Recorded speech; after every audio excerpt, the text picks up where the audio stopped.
E acionamos o nosso correspondente na Europa, Luca Bassani, faz um resumo com os principais destaques do conflito entre Rússia e Ucrânia. Acompanhe.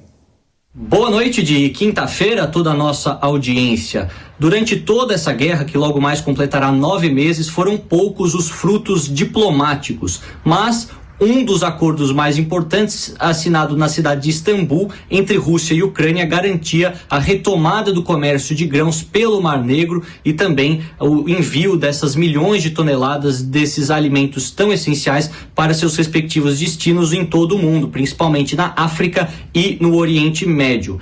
Lembrando que esse acordo importante teve o intermédio do presidente turco Recep Tayyip Erdogan e também do secretário-geral das Nações Unidas, Antônio Guterres. É essencial, neste momento de crise econômica global, alta inflação dos alimentos, que o acordo fosse prorrogado. E exatamente foi isso que aconteceu. Por mais 120 dias, Ucrânia e Rússia concordaram em manter o fluxo desses grãos acontecendo pelo Mar Negro, passando ali pelo Estreito de Bósforo e chegando nas suas localidades. Inicialmente, tanto os ucranianos quanto a ONU, representada por Antônio Guterres, gostariam da prorrogação por 1 ano, mas os russos disseram que não conseguem se comprometer com um período tão extenso e, portanto, 4 meses, 120 dias, estaria de bom tamanho. É algo que causa alívio no mercado e também nas populações de todo o mundo, considerando que o inverno se aproxima em grande parte do hemisfério norte e, nesse sentido, esses alimentos, esses cereais, esses grãos serão essenciais para a subsistência das demais populações. Ao mesmo tempo, nós vemos que hoje, pela manhã, já se vê a primeira caída de neve na capital ucraniana, Kiev, pela Praça Maidan, uma localidade que nós já estivemos lá cobrindo toda essa tensão para a Jovem Pan News, e é algo que acaba preocupando bastante os ministros do presidente Zelensky, o próprio presidente, além, é claro, da população ucraniana, sobre como esse inverno pode ser rigoroso e também causar mortes colaterais neste conflito, considerando que grande parte da infraestrutura de aquecimento, que fornece aquecimento para os domicílios, foi comprometida. As grandes empresas do país já disseram que essa é uma preocupação e uma possibilidade. Nós sabemos de toda a pane, todos os danos causados na rede elétrica, que promoveu quase a queda de 1/3 daquilo que é produzido e distribuído pelo território ucraniano, trazendo, consequentemente, apagões e racionamentos na questão elétrica. Agora, na questão do aquecimento, que no inverno é tão crucial, principalmente num país com temperaturas negativas,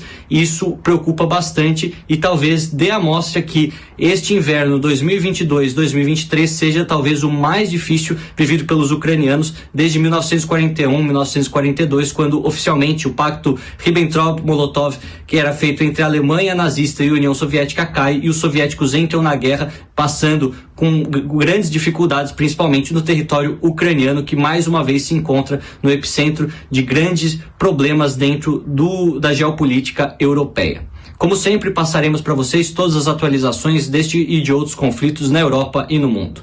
Luca Bassani, de Munique, na Alemanha, para a Jovem Pan News. Bom, e nós conversamos aqui nos bastidores sobre a temperatura na Ucrânia. Nesse exato momento, menos 3 graus e a previsão para sábado, madrugada de sábado, menos 6 graus, Fernando Corrado. Chegou o general inverno, né, William? Aquilo que a gente vem comentando. Um mês antes do início do inverno. Aí é que tá. Já começa as primeiras nevascas em Kiev, e aí a gente consegue ver que todas essas ações que o governo ucraniano também se antecipou, pedindo que as pessoas que estavam vivendo em Kiev fossem buscar outros lugares para ficar, né? Ou abrigos subterrâneos, ou irem para o interior, ou procurarem novas realocações. Tudo isso tem um porquê de existir e, de fato, agora vai cobrar seu preço, né? Todas as apostas do Putin em cortar a energia tanto da Ucrânia quanto da Europa começam a chegar na hora do vamos ver. Com o inverno que se aproxima agora, falta menos de um mês para o inverno, dia 21 de dezembro, a gente chega no inverno na Europa, nós vamos ver a coisa mudar de figura. E aí vale a pena a gente lembrar que o general Inverno já ajudou a Rússia. Lá com Napoleão Bonaparte, já ajudou a Rússia na Batalha de Stalingrado contra os nazistas, e pelo visto aqui, dentro de poucos dias saberemos se vai ajudar a Rússia também nesse conflito, nessa operação militar contra a Ucrânia, William? A gente está falando em 10 milhões de pessoas sem energia elétrica. Nós tivemos uma grande ofensiva russa com os ataques com mísseis, atingindo principalmente a área de infraestrutura. Esse é o momento, apesar da República Tcheca falar que o ocidental não deve ditar os termos de paz para a Ucrânia, isso inclusive quem falou foi o ministro de Relações Exteriores, mas nós temos um momento em que a guerra chega num limite, onde o Putin agora apresenta a sua principal carta, que é o controle do gás que é fornecido para a Europa. Aí que muda o jogo.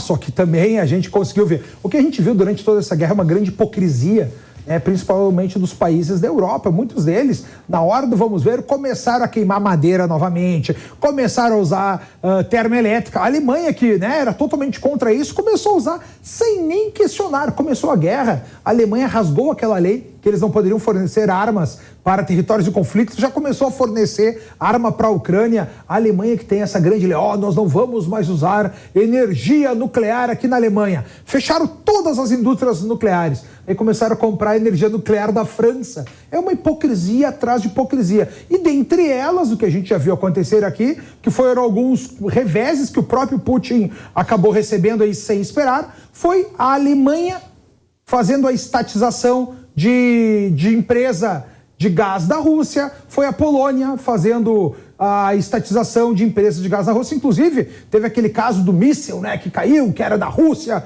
e que teria atacado, chegado ali na fronteira da Polônia, que eu falei para vocês que eles iam dar um jeito de botar panos quentes. A própria OTAN, a própria Polônia já falou que foi um míssil que saiu da Ucrânia contra a Polônia, vai ficar tudo por isso mesmo. E eu estava lembrando, William, que é sempre a Alemanha, sempre a Polônia e sempre a Rússia que começam as guerras mundiais. A gente teve na Primeira Guerra esses mesmos agentes, a gente teve na Segunda Guerra também esses mesmos protagonistas com todos os desesperos dela, e agora a gente viu aí quase uma iminência de uma Terceira Guerra Mundial com os mesmos 3 agentes: Alemanha, Polônia e Rússia, William. Bom, lembra que Putin anunciou o alistamento, convocou X militares, esperávamos, sim, uma grande ofensiva russa, uma mobilização de tropas. Pelo contrário, a Rússia, ela recuou alguns terrenos, deixou para a Ucrânia, mesmo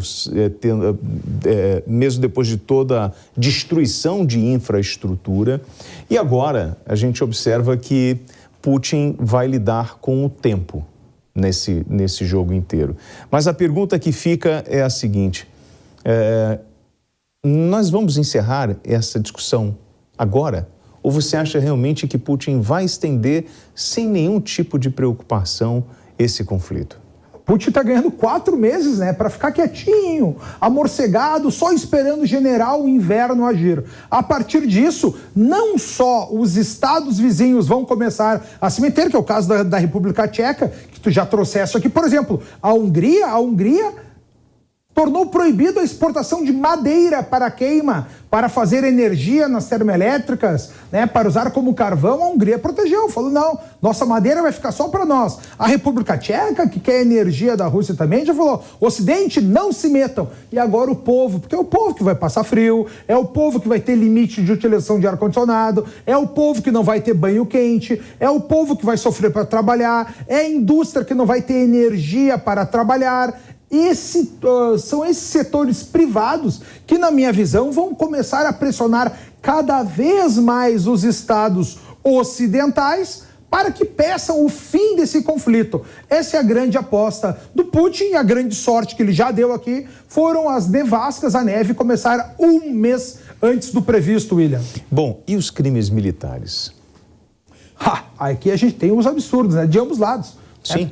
Porque vale a pena a gente lembrar que lá no início da guerra, quando a Ucrânia fechou suas fronteiras e só permitiu que saíssem mulheres e crianças, todos aqueles homens que queriam sair eram desertores. A gente viu diversos assassinatos deles, os vídeos circularam pela internet, e também os russos, diversos abusos de morte, de incineração, de tortura, de extermínio, de valas comuns, de genocídio, por que não dizer um termo próprio para o que está acontecendo aqui agora. Tudo isso começa a ser analisado por observadores internacionais. Estão sendo trazidos aí observadores internacionais não só da OTAN, mas também das próprias Nações Unidas, para estar em cada um desses lugares, porque agora, nesse momento, que a Ucrânia começa a retomar os seus territórios que foram invadidos pela Rússia e no qual tem essas denúncias de terem ocorrido todos esses abusos, agora tudo será observado e certamente o que a Ucrânia mais quer